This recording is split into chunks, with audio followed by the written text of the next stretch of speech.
All right, Dan from Audio Mountain here. Today we're out in Bourbon County in the heart of the bluegrass of central Kentucky. We're here to meet Jeff Meyers, owner of Towers Station Studios. I think it's going to be a real good time.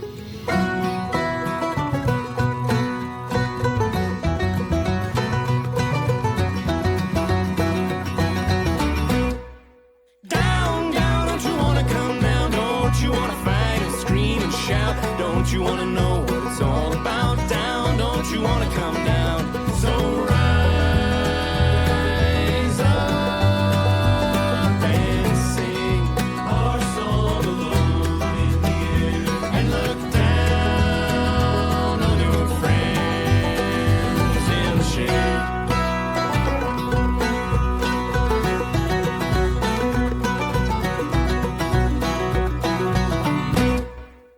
I went down there, and he had booked a studio, Neve on this side, API. I don't think they use the API at all, but they use the Neve, right?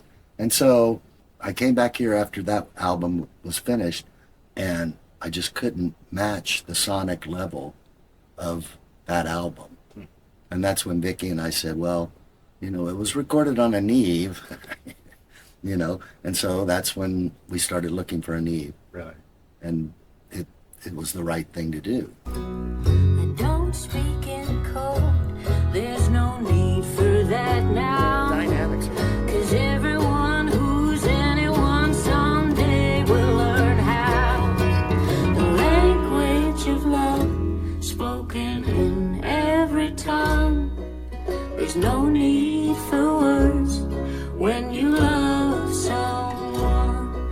There's no need for words when you love someone. There's no need for words when you love someone. Wow.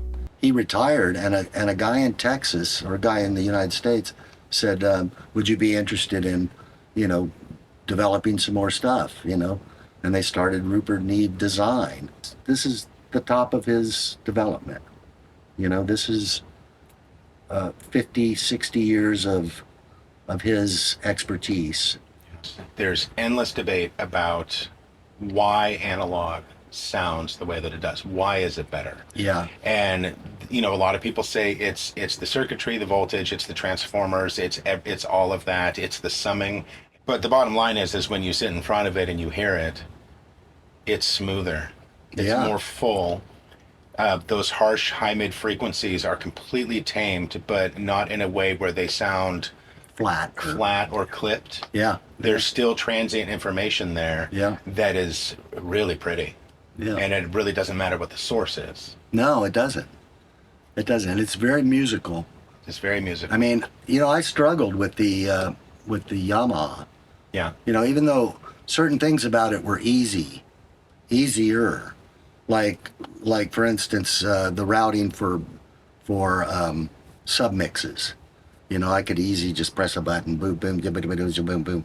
Things like that were easy, but the sound wasn't nearly. Not the same. It wasn't. I can't resist you, your love's too strong. It's too late, baby, I'm too far gone. Great vocals, huh? So good. Too far gone. Every time we touch, your love's so strong. Yeah, it's much too much. It's too late, baby. Too late, baby.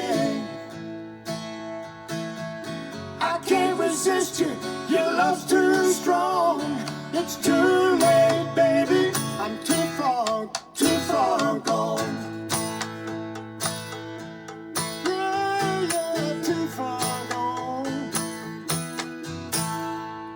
I guess the point I'm saying is, without Dan Young, my buddy, none of this would be here. And he's very proud of what he did here, and I'm very proud for him, because everybody that comes here, recording in that room, they're just like, oh man, this room sounds great. The acoustic guitars, I get feedback from Nashville with Exile people when because we do the guitars, the vocals here.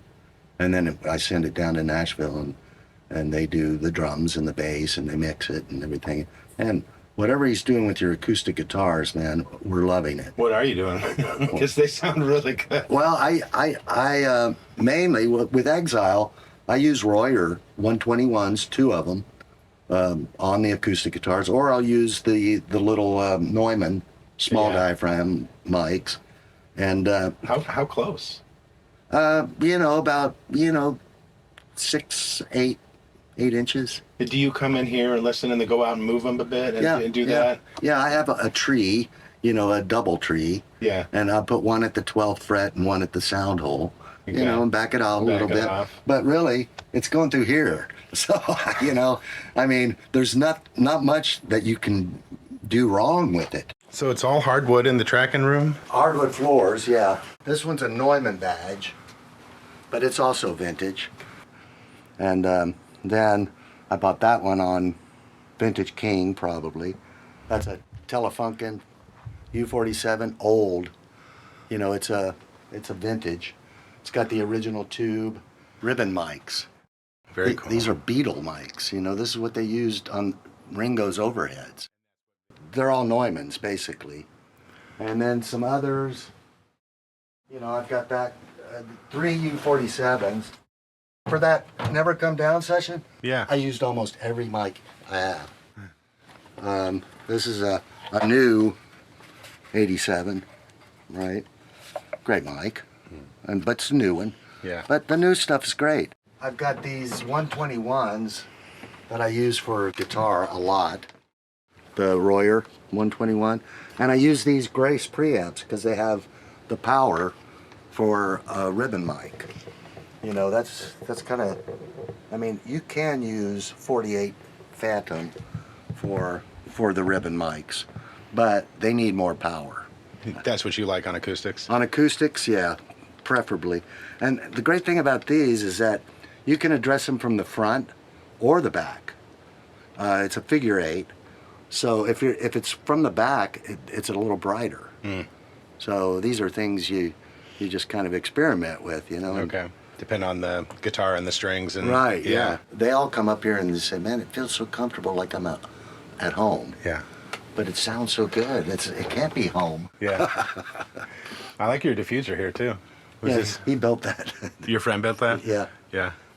Yeah, I came in and I bought all this oak, and he goes, says, "Can you use this stuff?" And he stayed up a couple nights, man, and just like, well, I'll build you a diffuser. And originally, this was all drywall, and I could be over here talking about like this, and somebody could be in that corner, and you couldn't hear them. Yeah. But now you can hear like somebody whispering over there. He put the sound clouds in. Yeah, and he built these. And for Never Come Down, these really came in handy because the mandolin player was here, the guitar player was there, the upright bass was in here, and they had visual. So he was here, and he could see his buddies, mandolin. So is this your primary ISO booth for vocals? Yeah, or upright bass. Yeah. The bass, needs to be isolated. Yeah. As much as possible. And it's also the coffee room, Yeah. You got to have good coffee. You got a U47 on a bass, and it's like those have such great bass response. Yeah. And then the 414 up top gives you that, gives you more of the fingering stuff. So Yeah. it really worked. And this guy, the mandolin player, had two of the Neumann 184, KM 184. On the mandolin? Yeah. Nice. 2 of them on a tree like that. The producer said, "You know what, Jeff? We had that mishap, but you know what? The song is better than the first take." And I said, "Oh, thanks, man." Happy accidents. Yeah. Yeah.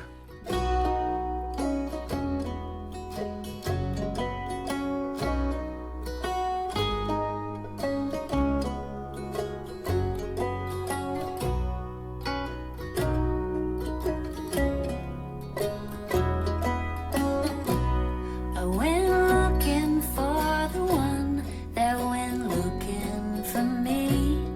Hypnotized by the lights, open eyes can't perceive.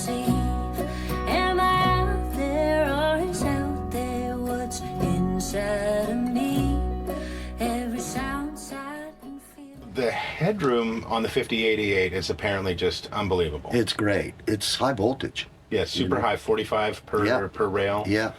And the frequency response is apparently just through the floor and through the roof, just incredible. It's great. And I've got EQs, and usually with the guitar, these are all compressors.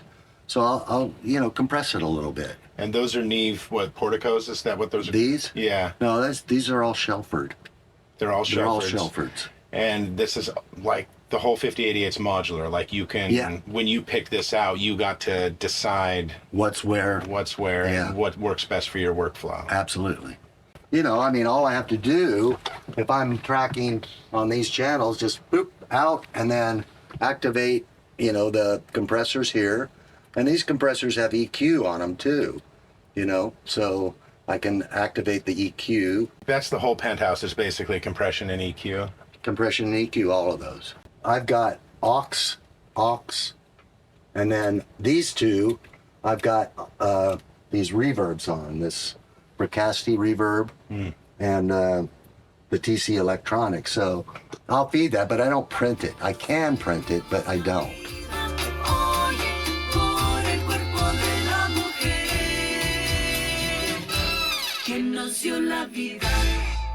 I get excited for other people too, when I'm just tracking them, because it's great. I love making people happy, and having them go, man, that sounds great. It does sound really good.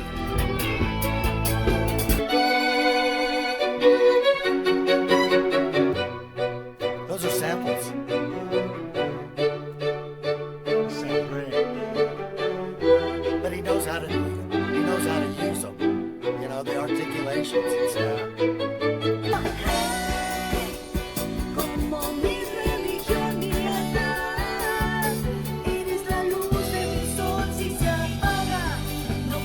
I work with Michael Jonathan from Wood Songs. Yeah. And I've done 8 of his, and he forces me to mix and master. He says, how hard could it be?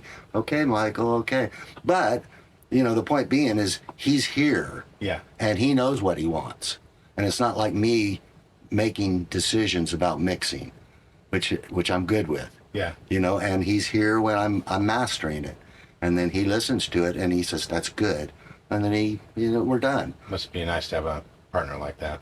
Well, that's a case where I will mix and master. But otherwise, I have too much respect for those two things. Yeah. So what years were you playing bass for Celine? That was 92, 93, 94. And then this is Vicky's. Vicky's in the Triplets. That's a Grammy nomination. That's a great sounding album too. Because when I worked there, I just cut them out because I was a huge Miles Davis fan at the time. Yeah. I was a jazz head. Jazz. Is that where you met Vicky? Yeah, at Giant. At Giant? Yeah. That's so cool. She came in to record? Yeah, they were rehearsing. It was a the rehearsal Triplets? place. Yeah. Neat. It does have that compression, that classic. And drums and bass sound great on it. People are spending a lot of money on those tape emulation plugins. Yeah. Which really help. Yeah, but, they do work. Yeah, they do work really good, but I don't think tape is ever going to be out of style. No, probably not. See? Yeah, they're like cards. Massive wiring there, man. Yeah, that's a lot of wiring.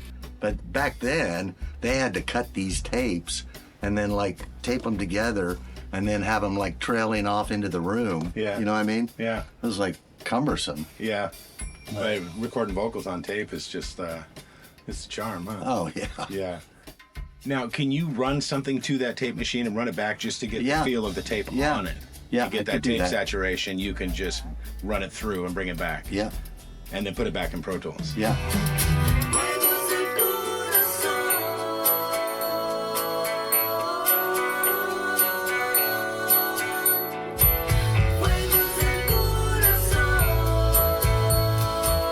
You track the drums here? Track the drums here, yeah. Who did the drums? My buddy Jimmy Daniel, that I bought his drum set down there. Oh, cool. He lives in France now, but when he comes to visit his mom in Indiana, he just hangs out with us and plays. And jams? Yeah. Nice, that sounds good. So you're also linked up to Pro Tools. And Via the Antelope. The antelope. Yeah, the antelope interface. I have two of them. Okay. So that here's my setup. That's my clock source. This is my master, right? And I mean this is a great tool. Maddie for me is really Dante, because my listening boxes, my headphone boxes are Dante. They're the RedNet boxes. So, I have all of that comes through the stereo bus. That's all done with Dante controller. I'll just show you this real quick. That's great. So you can customize people's playback mixes for tracking with Dante. And Yeah. just give them the blend that they want. Yeah, exactly. Yeah. If it's necessary. Yeah. When you're tracking on analog, Uh-huh. how are you concerned about the input levels? Like, are you trying to get them as hot as they can right below the peak? Yes. But I found that I look at my meters here, and I try to get that right. But even if these are going high, not in the red, Yeah. but if they're going into the yellow and everything, digitally in Pro Tools, it's not a problem at all. Okay. I mean, because there's analog distortion is not bad. It's color saturation. Yeah, it is. Yeah. It is. And that happens tracking and mixing. You can push it. Yes, and yes, it just you can. warms it up. Yeah. Yeah. And so, really, I'm always listening to analog. Yeah. Because it's going, unless I'm on the headphones, which I would be listening to digital, but, it's going into Pro Tools, it's coming back out of Pro Tools, it's being converted to go into the board again, because this is all analog. And so I'm always listening. You're always hearing the to analog. analog, Yeah. which is a lifesaver. I've got a DM2000 down in the basement, Yeah. and that's what I had before. And I couldn't listen that long with digital. So your ear fatigue in here is it just a breeze? Yeah. Yeah. I mean, I can listen for hours, and it's just great. It seems to be around 5 to 8K where things get harsh. The analog just has a way of smoothing it out. Absolutely. Is that the transformers? Because each one of these has a transformer on the in and the out. Yeah. That's Rupert's design here. Yeah. And is that what's doing it? Yeah, I believe it is. I mean, it's just, I never hear that harsh high end, ever. I heard Alan Parsons. I love him. He's got a 5088. He does. Yes. And he was saying how the frequency response is so much bigger than what the human ear can hear, but not bigger than what we can perceive. Right. Yeah. I love that guy. He's so great. He knows a lot. He basically implying that this is so smooth above and below, 20 hertz and The 20K, hearing. but it's tuned in a sense Yeah. to optimize what's outside of human hearing to still impart smoothness Musically. Yeah. And that was Rupert's probably his biggest thing, is that he was an electrical designer, but with music in mind. Yeah. Always. Not just electronics. And this is basically the culmination of his life's work, apparently. Yes, It's the 5088. There aren't that many of these in the world. I think 256, they told me, wow. of the Shelford 5088. 5088.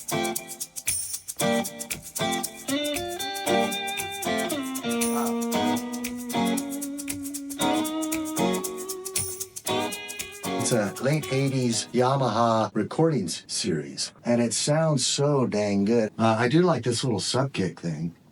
That's basically a speaker that is a mic, because a speaker is a mic if you turn it around. Yeah. And that's the concept. And so that gets those low subs. I also have a mic inside there, too. This little boundary mic, great mic for kick drum. So that gives you one channel for subs, and then you have the main, two. the main fundamental from the interior mic. Yeah. Do you use an outside mic to catch the high transient? Well, no, I'd use an inside one. The But inside? right up against the head, like a 57 on a small stand. Okay. If I need that clicky click, Yeah. which is sometimes what you need. A lot of people like that clicky click. Yeah. 5, 6, 7K, somewhere right in Yeah. there is where that click is that cuts through the mix, and people love it. Yeah. I do too, honestly. I do too. How do you prefer then mic usually- and the snare? Usually 57s. Top on and bottom? that. And then I'll usually have a condenser about where that stand is.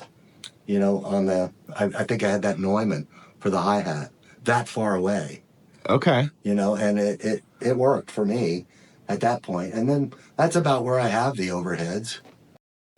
These were the 414s, Okay. which work great, you know, the AKG. AKGs. But I will be using the Coles because, the ribbon mics for overhead. Ribbons on the overheads. Yeah. Now, do you have preferred processing upstairs on the overheads? Do you like hit them with 1176? I don't have an 1176, but I do have the DBX 160. I hit them with that. People love those. Yeah. Yeah. They're great. Yeah. Those are vintage, too. Yeah. But, Very cool. Yeah, and this works great as a rehearsal studio, too. You can track drum and bass down here together. I can. Yeah. I had that little acoustic amp, you know, just kind of low, and then I was going direct. I find going direct on bass, I've got that red box. Yeah. It's a tube direct, and it sounds like an Ampeg B15, you know, I mean, sometimes it's best to have a little amp. Yeah. Do you prefer splitting your signal so you have a direct that and then direct, one that you crunch up a bit and saturate? Yeah. Yeah. You know, I have the camera here, so, you know, there's the control room. Nice. Yeah, it helps. Yeah. And, you know, they were out in Oregon, and they had done some work in Denver, and he asked his dad, we're going to do a new album. Should we go to Denver where they've got this, or should we go to Kentucky where he's got this?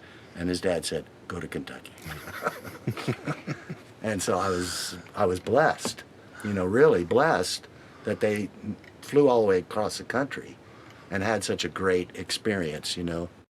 It's one thing to get a couple people in here, but to get a whole band that flies across the country, and they're expecting greatness, and because they're great, and I gave them greatness, you know? Oh, 10,000 things, they just became One.